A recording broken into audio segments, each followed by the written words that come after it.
Tommy Fury, trash! People will criticize you for going 6 rounds with Jake Paul. How do you feel about that? I deserve it. Gervonta Davis reportedly laughs while watching Jake Paul get knocked out by Anthony Joshua. Tank makes fun of Jake's punches, joking about his wide swings and awkward movement against the top heavyweight. His reaction shows the big difference in skill and explains why fighting someone like AJ was always a dangerous choice.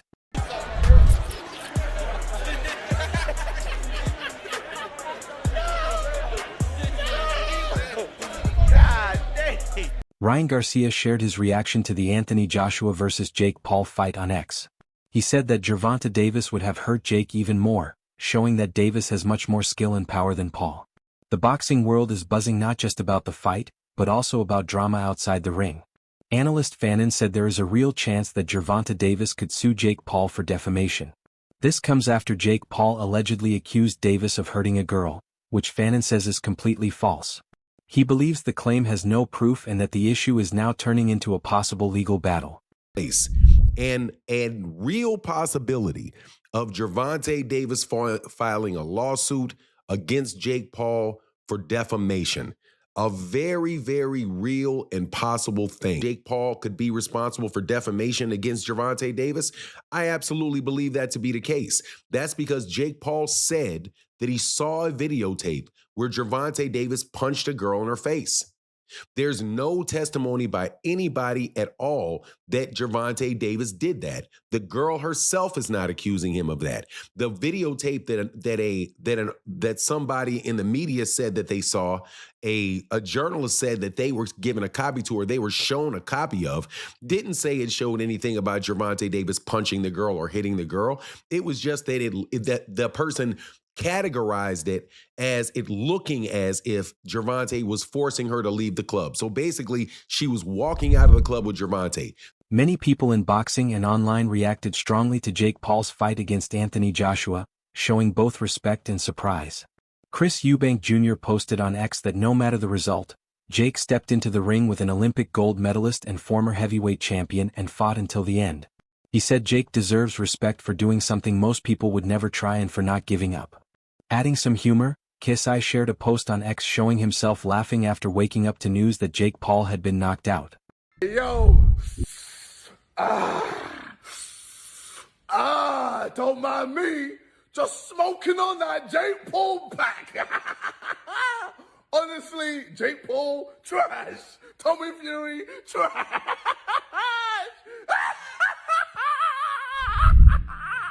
Meanwhile, Chris Manx shared his shock, simply saying, "This is horrifying." Even though Jake Paul lost, some legendary boxers still showed him respect. Former world champion Antonio Tarver said on YouTube that Jake did well against Anthony Joshua. He pointed out that Jake lasted all 6 rounds and didn't make it an easy fight for Joshua. Tarver added that many fighters would have been knocked out much earlier, but Jake showed strength and determination the whole fight. He said lasting against an Olympic gold medalist and former heavyweight champion deserves respect and proves Jake trained seriously. Many fans and analysts agree that Tarver's praise makes Jake's effort more believable. Pro boxing fans, Antonio Tarver after another big fight. Jake Paul stopped by Anthony Joshua tonight. What did you make of it? I expected it. AJ looked like he was putting that pressure on, but credit to Jake Paul. He didn't make it easy, bro. He wasn't no sitting duck. You know, he got on his footwork, used his ring, was moving a lot, and he landed some shots. So hats off to Jake Paul, but he was in there surviving, and he didn't make it easy for AJ. But AJ landed that right hand. I knew it was over after that. Why did it take so long, do you think? Oh, Jake Paul wasn't a sitting duck. You know, he was putting his mind to the game, but just didn't have enough in his bag. He just, like I said, he got to get those lessons and evolve more as a fighter. You know, you want to see him continue? Yeah, he's going to continue, of course. Just got to pick him right, bro, and give yourself a chance. You know what I mean? I think he was just biting off a little bit more than he could chew tonight. You know, his aspirations was a little bit far out. I think AJ could have got it done a bit quicker. I mean, I think he was in there to do it, but like I say, Jake didn't make it easy, bro. It's hard to hit somebody when they moving, especially the way he was moving lateral, just, you know, circling. So he had to catch up with him. He hit him with a couple body shots that slowed him down a little bit. Veteran voice Labella, a member of the International Boxing Hall of Fame, shared a strong opinion on X. He said Anthony Joshua should be the one feeling ashamed, claiming the fight hurt AJ's legacy. Labella added that Jake Paul is a smart businessman, while questioning Joshua's care for boxing and his effort in the sport. Doctors also shared their views after the fight. Dr. Brian Sutterer from Maryland talked about Jake Paul's broken jaw and the serious risks it brings. He said it could cause long-term pain, trouble eating, and more problems if not treated well. Dr. Sutterer warned that injuries like this need careful care and that repeated damage could hurt Jake's future in boxing. By knockout. I'll admit I watched the fight pretty boring in the first half before AJ finally turned it on and we got the outcome that we all expected. After the fight, though, Jake told Ariel Helwani that he was worried that he had broke his jaw. He said multiple times he was concerned that he had a fractured jaw. And certainly looking at this knockout punch that Anthony Joshua delivers, it is absolutely a possibility that Jake does in fact have a jaw fracture. I'd honestly be more concerned about a concussion. In fact, with most jaw fractures, the more important thing initially is to look for other injuries to the head, to the neck, to the airway. The jaw fracture potentially being there or not is going to be lower on the list often than whether there's damage to the airway, damage to the head. And so very possible to have a concussion or some residual symptoms from this, as Jake Paul's head is relatively still here. We see AJ comes in with that right, and that sudden, quick, violent rotation of the head is going to transmit a lot of rotational force, not only through the brain, but also through the brainstem, absolutely leading to possibility of a concussion. Thankfully, it didn't completely knock him out, but could absolutely result in some delayed symptoms. But you can see where the punch comes in, landing square on that left side of Paul's face. Jake's reaction was pretty telling too. Right away after it, we could see him going down on the canvas here and being very shocked. It doesn't look like there's any obvious deformity to the jaw. We won't necessarily always see a deformity to the jaw, but you could tell he clearly had realized that something serious had happened there and feeling the full power of AJ's right. And finally, on this last view, we can see a little bit better the exact location where the punch comes in. We'll talk about our jaw anatomy, the different areas of the bones, but your temporomandibular joint, where your jaw articulates with the rest of your skull. Nakisa Bidarian shared her emotional reaction to the fight, saying she felt heartbroken but also proud after Jake Paul's tough knockout loss to Anthony Joshua. She said Jake gave his best performance under huge pressure while facing one of the greatest heavyweights in boxing. Her words show both sadness and respect, matching how many fans felt, upset by the loss but proud of Jake's courage and effort. I'm just happy he's safe. I've always been proud of him. I speak constantly from the rooftops to mountaintops with my car when I'm moving in the street. Respect Jake Paul. That was the #1 trending thing on Twitter about an hour ago. Respect to Jake Paul. So I'm just thrilled. With how it went tonight, obviously you guys came in here and you actually did, like, deluded or not what people will say, people believed that Jake Paul could do something crazy tonight. Did you truly believe from the beginning that he might pull it off? So he 100% believed unequivocally that he was going to win. And I talked about that with him, afterwards when he was getting showered up. He knew it was high risk, high reward. He had to land something big, but he felt like he could. My view was it was going to be very hard, but it could happen, right? And there was moments in that fight where I was like, holy shit, this kid's getting him a little bit. So, when I spoke about no matter what happens, he won, it wasn't because I didn't believe in him. Anthony Joshua spoke about the fight and how people reacted to it. He said Jake Paul deserves some criticism for lasting 6 rounds against the top boxer. However, Joshua also said there wasn't much Jake could have done differently because of the big gap in skill and experience. By saying this, Joshua accepted the criticism while still respecting Jake's effort, showing he understands both the fight and what fans expect. You won tonight, how do you feel? Feel good. How do I feel? I feel good. People will criticize you for going 6 rounds with Jake Paul. How do you feel about that? I deserve it. Why? Come on. Because, we're elite fighters. So I put myself in the shoes of a coach. If I was coaching Anthony Joshua and he went 6 rounds with Jake Paul, I would get him back in the gym tomorrow, give him a bit of a beating, and we're getting straight back to work, because I'll be like, how are you letting this kid take you 6 rounds? Are you crazy? But I can't go back in time. He was elusive, though. He made himself a small target. You decided to take your time in there with him. Yeah, so if you listen back to the interview I done with MVP and Netflix, I said, in boxing, there's a time when you systematically break someone down and you see their soul leaving their body. And after a period of time, 2 things start to happen to them. Either they give up or they get knocked out. And there was a bit of a mix. I broke Jake's jaw. His teeth look a bit removed as well. Yeah, his teeth have come out of place. but credit to him, he done well. But I told him what was going to happen, but it just took 6 rounds to do that. And I swear to you, yeah, so I'm going to tell you this. Listen to everything I say. I watched The Last Dance with Michael Jordan, and there was a game where someone said to him, they didn't say hi to him, and he said to them, all right, I took that personal. Boxing commentator Wade Plemons was very direct about Anthony Joshua's performance. In a reaction video, he said AJ deserves criticism. Plemons explained that Joshua did not look as good as expected, even after training at Usyk's camp. He pointed out that Joshua's footwork looked slow and not as sharp as fans hoped, showing there was still room to improve even though he won. His honest comments started debate among fans and experts, reminding everyone that winning is not always enough for top boxers. Difficult for AJ to get his timing. No excuses. AJ didn't look great. I'll be honest. He didn't look great. He didn't look like, an AJ we thought we were going to get, the Marauder, the guy that was going to come forward and bang out Jake in 1 round. Pause. But, So I just think it was a mix of AJ didn't look great.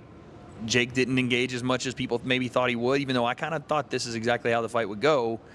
And it took AJ a little bit longer, but eventually he got the job done.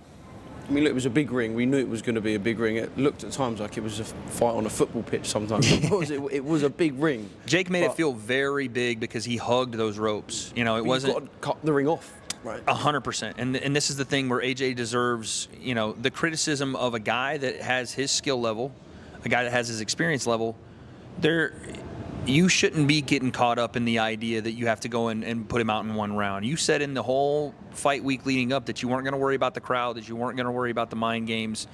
And sure enough, round 1 comes out, and you're trying to step to him, but you're forgetting all your fundamentals. I heard everything about how AJ would go to Usyk's camp and they would fix his feet. His feet were flat. He walked in crossing his feet over, and he chased Jake. Chased him the entire fight until Jake got tired enough to be caught. So that was stuff that I looked at and was like, yeah, this deserves criticism. Jake didn't do much, but AJ didn't make him pay for it at times. Ariel Helwani shared his view, saying Anthony Joshua's win over Jake Paul was not a surprise. He said Joshua was expected to win and there was no reason for him to lose to Paul. Helwani pointed out how powerful Joshua's punches were, saying each one could seriously hurt an opponent. His comments showed that the result was expected while still recognizing Jake's effort and Joshua's greater skill and experience. Not to win this fight. And I really didn't know if it was going to last 30 seconds or 8 rounds. And every time he threw a punch, I winced because he's a big man and he's an incredible boxer and he's still in his prime. And he's got a very long reach, and he's got a lot of power in that right hand, and that left hook is terrifying as well, and so I thought it could end at any moment. And so because of that, I was captivated and enthralled because I literally thought that he could take Jake's head off at any moment. So a 30-second knockout wouldn't have been a great surprise to me. The fact that Jake went 6 rounds, I think he should view as a moral victory. Sounds like he's proud of himself. Do I think it was the greatest fight of all time? Of course not. Was I expecting the greatest fight of all time? Of course not. Honestly, up until the walkouts, I was like, I can't even believe that this is still happening. I can't believe that this is a real thing that's about to, unfold in front of our eyes. There was a lot of pressure, I think, on Anthony's shoulders for 2 reasons. He's coming off a knockout loss. I don't think that was discussed enough in the lead up to this fight. When you are coming off a knockout loss, you are a little bit tentative, gun shy. You remember it, and he had not fought since then, and it was 15 or so months ago. And so I think he was very worried about slipping on a banana peel, about screwing up for boxing and screwing up for his legacy. And then I thought that he was headhunting a little bit, and that's not really his style, and he was swinging and missing, and I thought that was getting to him a little bit. Do I think he was playing with his food? No, there were a couple times where he was going to the body, and I was like, why aren't you going to the head? The head is open. Upstairs is open. And I was surprised that he wasn't going there. But, any of this nonsense, script, bullshit. Another interesting point came from boxing analyst Henry, who noticed that Jake Paul kept grabbing Joshua's body and tried to take him down. Henry said this is not normal in boxing and the referee should have stopped it. He added that Paul's actions raise questions about how rules were enforced. This view looks at the technical side of the fight, not just who won.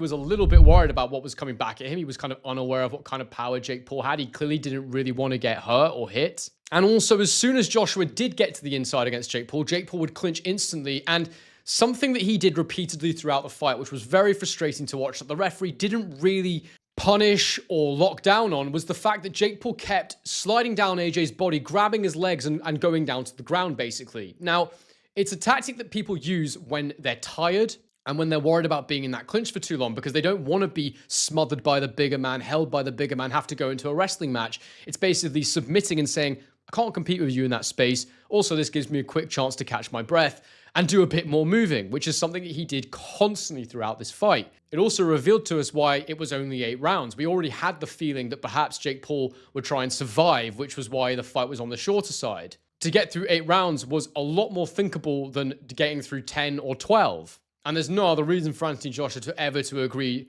to an 8-round fight. It was clearly something that Jake Paul's team wanted in the contract. And look, had this fight been 6 rounds, Jake Paul might have just about survived. He might have just about got through it. And he said himself after the fight, if I just had a little bit more cardio, I probably could have made it to the end. And it speaks to just how much damn moving he was doing. Now look, towards the end of the fight, the 5th and 6th rounds, AJ started to actually land power punches and knock Jake Paul down to actually hurt him. And in the end, he finished the fight with a trademark large, powerful right hand. Before I get into whether or not I think this was real, whether anyone was carried or anything like that, I have to say, fair play to Jake Paul in terms of his toughness. He actually does have quite a good chin because he was taking some big clean shots from Anthony Joshua. Finally, former boxer Paulie Malignaggi shared his thoughts, joking that the fight was a bit of a joke, but still praised Jake Paul's bravery.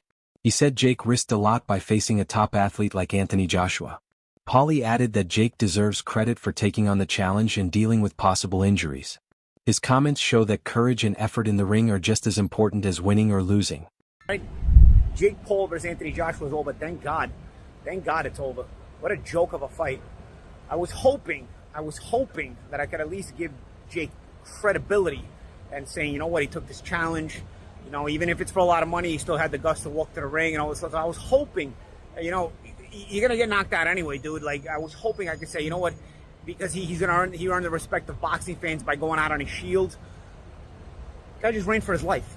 I just watched Jake Paul run for his life for like 5-6 rounds. Literally just run for. He was doing football jukes. You guys watched that fight? Ring was big.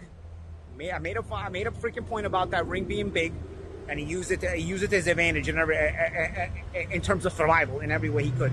I mean, this guy literally never tried to win a second of the fight. He was trying to throw a home run punch every once in a while. Then notice every time he got in the clinch, he just went down. Like he just hugged Anthony Joshua and then like would go down, and the referee would call it a slip and give him a break, and like he would just kill time that way. Then he was completely angling off. He was completely blading his shoulder off completely to the point where he's so bladed off that he can't even punch. He was just trying to make himself as small of a target as possible. And Anthony Joshua, people are gonna say, oh, why didn't Anthony Joshua catch up to him? Because Anthony Joshua never had fast feet to begin with, and Anthony Joshua honestly should have probably cut off the ring a little bit better. That's my one critique of Joshua. He probably could have cut off the ring a little bit better.